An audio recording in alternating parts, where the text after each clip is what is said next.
All right, so let's talk about the key takeaways here from this lesson.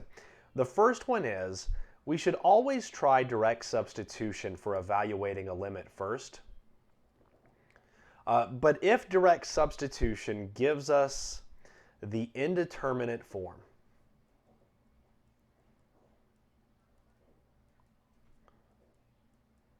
and in this particular example, we're looking at the indeterminate form of 0 divided by 0.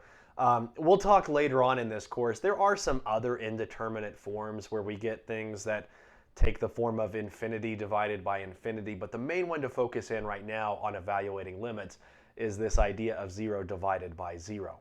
If direct substitution gives us this, then that does not mean the limit doesn't exist. It doesn't mean it's 0. It means you need to try something else. And really what that is going to come down to is it's going to come down to algebraic manipulation,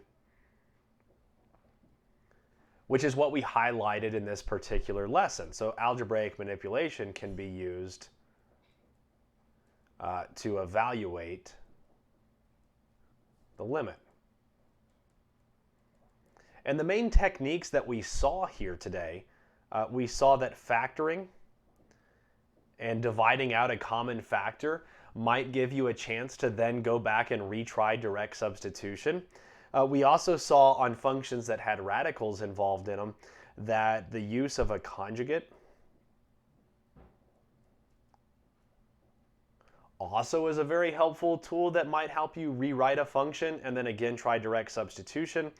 And then the last thing we looked at were our trig identities. Sometimes allow us to rewrite functions in a way where something kind of breaks our way and we're able to again retry evaluating the limit with direct substitution.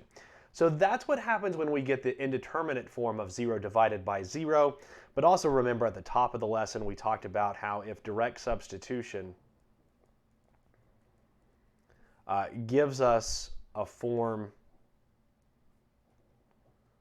of a divided by 0 where a does not equal 0, so 3 divided by 0, negative 5 divided by 0, any non-zero value divided by 0, what that's going to tell you is then the function has a vertical asymptote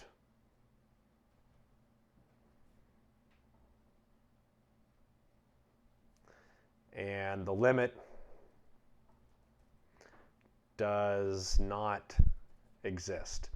And we'll formalize this idea later on in Unit 1, but just know right now, since we have direct substitution available to us, 0 divided by 0 means you need to try something else. A divided by 0, where a is any non-zero number, that is going to tell you there's a vertical asymptote there, and the limit is not going to exist because of an unbounded nature.